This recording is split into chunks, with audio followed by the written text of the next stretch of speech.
and how the tzurim that goes on the ovis, which in the spheres are the idea of chachma, and the gvois is going on bina, and those are the imahos, the mothers, that's the level of bina, and there's the midos, the way they are completely part of chachma, that is without any form whatsoever, and the midos, the way they are up and part of, that's what we're saying, Merash Tzorim Aránu, Megvois Ashoranu, we're talking about seeing them in their source and elevating the midas to their source. So the way they are in Chachma, they're in a state of without any form whatsoever. The way the midas are in Bina is in already a state where they already have form, though they are part of Seichel. Just like the difference between a child, the way it's part of the father, that it's over there, part of the tipasav, the droplet of the father, where there's no distinction over there between limbs and organs, etc., versus the way the fetus is in the mother, that over there it's already becomes divided into different limbs and organs and so on. Then there's a similar idea of the influence of Chachma Bina once the midos came out, just like there is an influence and a connection between the child and the parents. Even after the child is born, there's still a connection between them. Now, the influence of Chachma Bina on the midas is that Chachma affects the midas in a way of bittul, and it affects it to transcend the details, to make a general concept, and as opposed to Bina. So even though Bina has a level of Moach Shalat Alev, that the intellect rules over the emotions, still in all, the midos is even after and under the influence of Bina, there's a division, and but the Seichel controls it and makes sure that the midos having its an innate power and strength should not be in such a type of way that it runs amok. The Bina directs it and controls it despite its differences in power, not like Chachma. Chachma placed it in a total state of bittul. So we are holding on page Ches, the fourth page of the printouts, Ois Gimel, line 16. That this, what it says from the top of the cliffs, and we said that that's going on the forefathers, which spiritually that goes on the level of Chachma. So the Rebbe says specifically Tzur Daike. There's different terms that it could have used, the top of mountains, the tops of rocks. Specifically, it uses the word Tzur, that the idea of a flint rock. It's explained, Moshe Rabbeinu, when he asked to see Hashem, was told that Hashem will place him in the crack of the tzur. So over there, the Torah, the Alter Rebbe explains what is significant about the tzur, what makes it different than other types of rocks. The tzur is like a flint rock. That you extract fire from a flint rock by striking it. That the element of fire that is within the flint rock is only in a state of potential and in concealment, and there's no actual fire in the rock. You could break the rock down into pieces, you could split it into pieces, you're not going to find flaming fire somewhere deep down. It's only a state of potential. It's not like a flame that is connected to a coal, that when the flame is inside the coal, even when you don't see the flame on top and outside of the coal, but one knows and can feel that there's a flame inside, it's giving off heat. That they say when you make a barbecue, you got to be careful, because even though the coals might be looking black, but they might have fire inside. So he says, that the fire that's inside the coal is an existence of fire in all the details, and that's why if you crack open the coal, you're likely to see the fire. You're definitely going to feel the effects of the fire that will be hot to the touch and so on. As opposed to the flint rock, the fire is not in existence whatsoever. You touch the rock, it's cold, and like we said before, you crack it open, you're not going to see any fire inside. And one of the strongest proofs of this is like it's obvious simply from the fact even if the flint rock is soaking in water for a long duration, it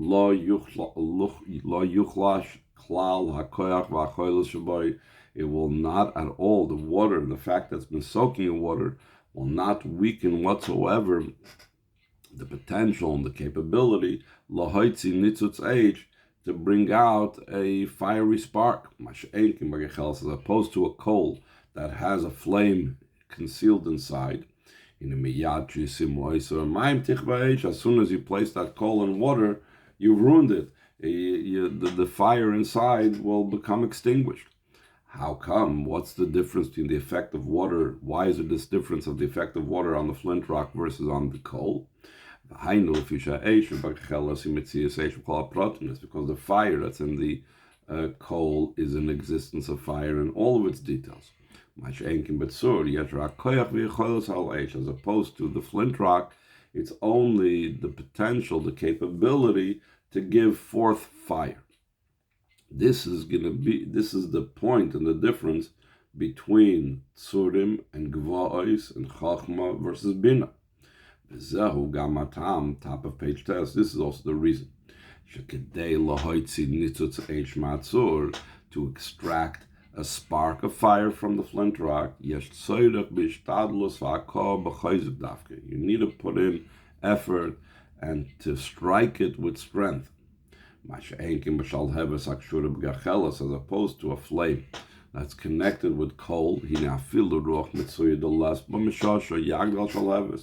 Even a common wind, you don't need to have an uncommon bellows or something, but even a normal wind that has no substance to it, air is insubstantial, so it's definitely not like striking something. Well, Yagdal Shalhevis will make the coal grow. If only the coal is an appropriate coal. Obviously, if you soak the coal in water beforehand, then you have no problem.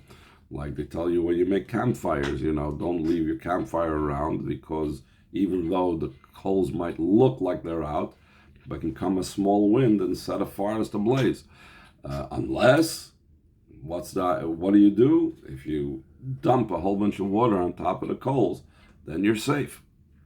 But as long as the coal is a coal, as long as it's the way a coal is supposed to be, without having been extinguished by water, a small wind can extract the fire from it, because it exists over there, as opposed to the flint rock. You don't have to be worried that you're going to leave a flint rock around the forest that's going to catch fire, because the flint rock is not going to bring any fire to fruition unless it's struck very strongly. What does that mean in our case? Line 5.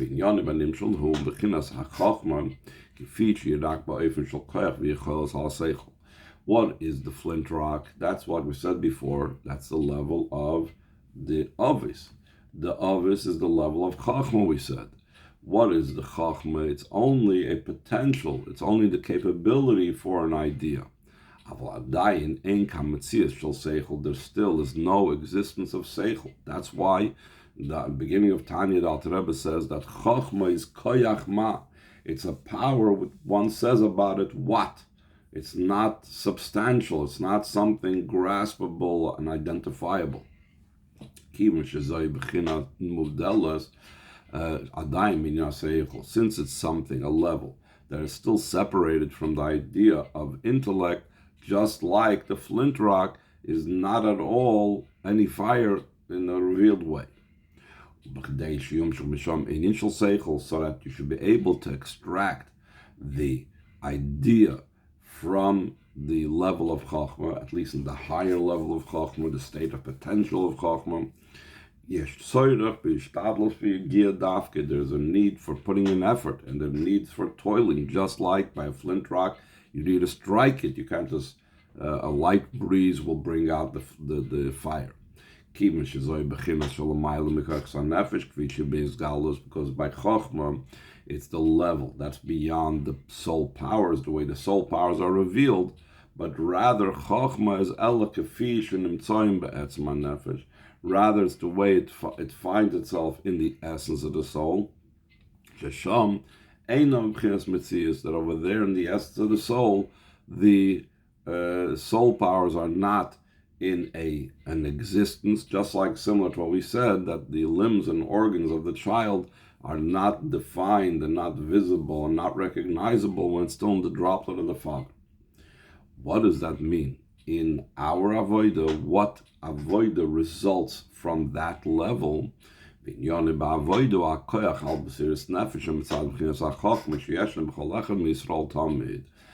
the idea of Chachma, that is, like you need to strike a rock, the flint rock, to be able to extract fire. That's the power for self-sacrifice that comes from the level of Chachma. It's to be found in every single Yid constantly. In other words, it's unchanging. Just like you put the flint rock in water for a long duration of time, the opposite of fire, it still has in it the potential for the fire. That this potential for Mesiras Nefesh is to be found in every time and every place. And it doesn't change. Because of this reason, even the most minor Jew, whether it's in years or in observance, etc., even though he has no comprehension of godliness, so he's in actuality ready to offer up and sacrifice himself for the sanctification of Hashem's name. Just to make a note over here, in Tanya, he speaks about 2 points in Chachma. In the beginning, he talks about, in Perek Gimel, he speaks about Chachma being the source of the intellect. It's the Barak HaMavrik, it's the original insight, the original light flash of understanding. And then, in Perek Yudches and Yutes, he speaks about the Chachma as being the source of the Koyach HaMesiras Nefesh by a Yid. In other places, it's explained that these are 2 different levels of Chachma. One is a level, the first level, the Perek Gimel already has to do with Seichel, and that is not something that needs the type of Yigiyah that he's talking about over here and the level of Tzur to the degree that he's talking about over here. What he's talking about over here is that deeper and more concealed level of Chachma, and the Yigiyah is the challenge of the person to his Yiddishkeit, meaning that normally this person could be not so involved in Yiddishkeit, but when he's challenged and something is attacking his Yiddishkeit, that's like the flint rock being struck, and all of a sudden that spark of fire emanates. The same thing by the challenge that a person is challenged with Yiddishkeit, so then the power of Mesiras Nefesh comes to the fore, like the issue also with the whole idea of Yud Beis Tammuz is about. Line 19. So that's the level of Mitzudim, the level of the Father, the level of Chachma. Because of Megvos Asheranu, it continues in the pasuk that I will see him from the hills. This self-sacrifice of Chachma, which is the head of the flint rock. It has to come down into Bina. In such a manner that's brought down the Zohar, that there is the Chachma's relationship with Bina is that like a dot in a palace. So Bina, which is broad and expansive, is like a palace. And you have the Chachma, which is like only a point, but it has to relate to it. Just like in an idea that I developed from the intellectual part of Chachma. The idea always has to be guided by and run by the Chachma. You have to make sure that in Bina you don't lose track of the original idea. The same thing in the Mesiras Nefesh of Chachma. It's not just enough that the Mesiras Nefesh is some revelation within the person and it doesn't manifest itself. It has to come out in his other soul powers. The first stop is it comes out in Bina until it permeates all the powers. And in other places, the Friedrich Rebbe talks about, the Rebbe brings it down, that the Mesiras Nefesh that a person experienced during a time of self-sacrifice, even though after the danger is over, he may revert back to a state of beforehand, but we do see that the self-sacrifice will impact him later on as well. And I guess it's also a part of a conscious effort that the Rebbe is saying over here, that we need to make sure that core level of the soul that comes and manifests itself doesn't just stay for the duration of that time, but it's like, striking the flint rock. You could strike the flint rock and you have sparks, but if you don't give it some type of fuel, so then the sparks dissipate. You need to take that spark that you got from the flint rock and light a fire with it. The same thing, we have to take the tzur to go down to the gvois, to the level of bina, and then permeate all the soul powers. This is in the avodah within a person. So now the Rebbe says about how this also manifests itself also in the world. Like we said, since a Yid was created, the whole entire world was created for the Yid, and that means that what there is in the avodah of a Yid also expresses itself in the world. So he says, Nois Gimel, line 23, and this afterwards comes down also into the world. It's brought down the Medrash, Merash, Tzorim, Aránu, Eluha, at the heads of the rocks, and I see him. These are the forefathers. So the Medrash says as follows. We find initially that Hashem wanted to set up the world. He didn't find anything upon which to establish and give a foundation for the world, as also given a metaphor for this. Until the forefathers arose. This is analogous to a king. It's a metaphor for a king. He wanted to build up a city, a country, a capital. He wanted to place the foundation, and the waters would rise up from the aquifer, from the underground water, and it didn't allow him. He couldn't build any buildings because as soon as he started digging, water started gushing up from below, like we find this in many places. We find this in Florida, we find this in California. And he found over there a big rock, like you give the example, the island of Manhattan, just one big rock. Here, on these rocks, this is a place where I don't have to worry about the water flooding. I can establish the capital on these rocks. So too the world was initially water mixed with water, like it says, before Hashem separated and made the firmament of Rakia, separating between the upper waters and the lower waters. Which means, in other words, even when he separated it, still water was like the major thing of the world. And even now, the majority of the world is covered in water. And Hashem wanted to set up his world. And the water that would flood the world, and the wicked ones were not allowed for it to happen.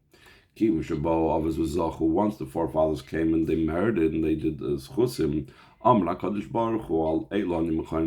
top of page Yud, so Hashem said, on these I am going to establish and set up the world. They're going to be the rock upon which I'm going to build the world. So the Rebbe is going to explain this in connection with what we had in the previous mimer. The previous mimer of Tafshin Lamed Aleph that we learned last week, he spoke about that there's the world the way it was built perfectly, and then that's nature, and then there's the supernatural, the level of what other Marishan adds, what a Yid adds through his avodah. With the preface, what was explained in the previous mimer. Even after the perfection of the world being created fully, and everything was there, and was before the sin of the Eitz HaDas, Still, in all, that's not yet everything. There's a need for even a greater perfection that will happen through the avoid of a person. That's in addition to the fact that there is the existence of the world on its own. There's the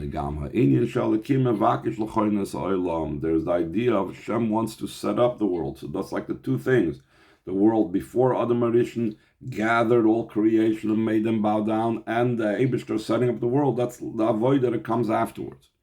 She said, Nasa Dafke, idea of this comes about specifically through the Ovis. The idea behind this is between the way the world was before versus after the avoid of the Ovis. That's explained in the Hemshech of the Samavav.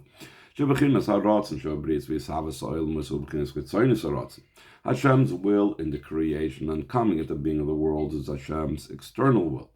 Like a person that wants something, but not because of the thing itself, but for something else. I want to work to be able to put food on the table. So my wish to work is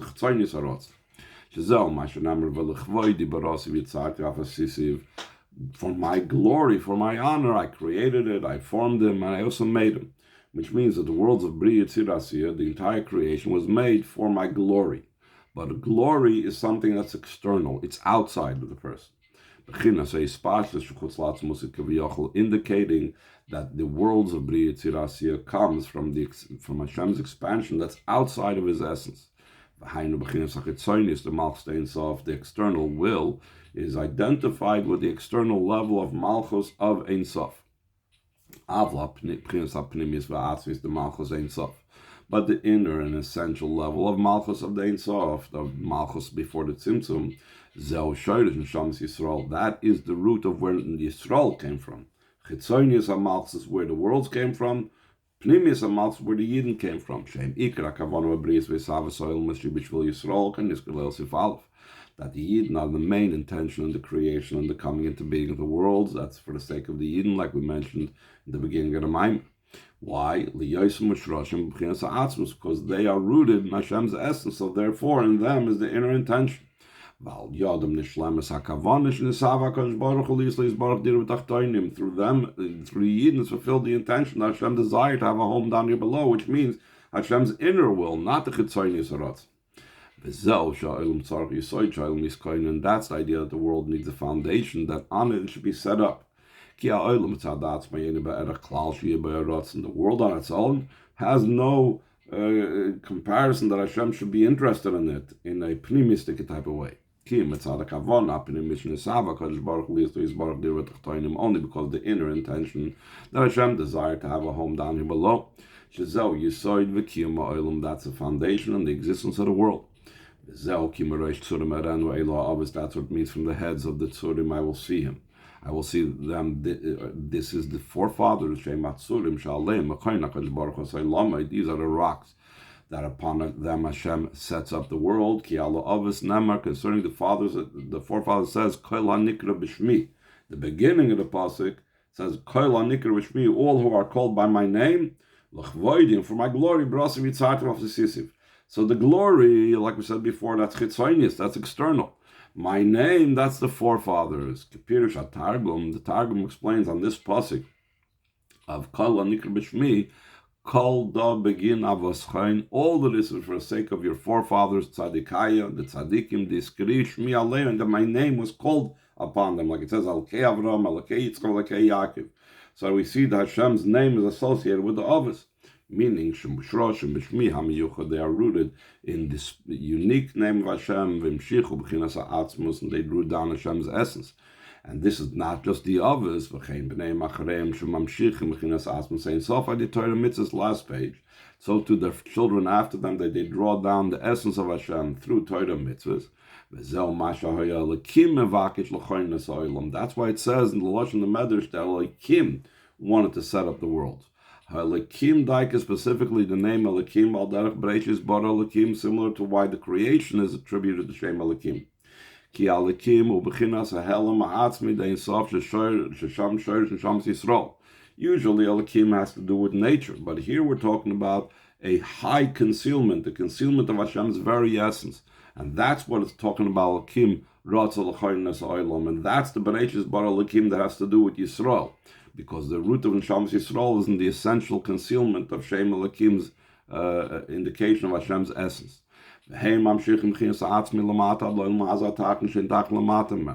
And they didn't draw down the essential level down here below until this world, that there's nothing lower than it. From this level, all the brachas come down here below. Like it says, that Elokim will give you, Elokim daike, because Elokim is that very powerful level that's beyond Seder Ishtalshlus. It says, why did it say, and he shall give you? There's no continuation. This is the beginning of the bracha. So the Chazal say that he will give and give again. Both to the flow of spiritual matters. Kedisa Medrash, like it's brought down the Medrash, that when Yitzchak ben Shkiyaakov, he told him, from the dew of the heavens, Mikra. It's referring to Chumash, to Tanakh, Umishmani Arz, and the fats of the earth, that's called Mishnais.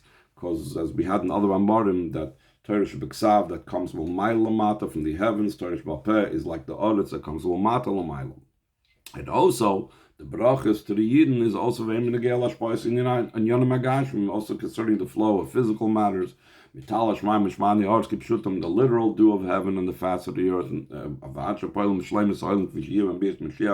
till we effect the perfection of the world, the way it's going to be in the coming of Mashiach, or the same through our actions and our service. Chazal say, if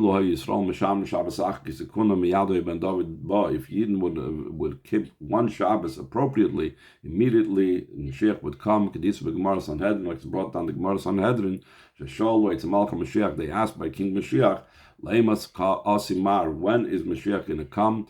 Mashiach responded, Hayoim, he will come today. And then later on he clarified, if you will listen in his voice.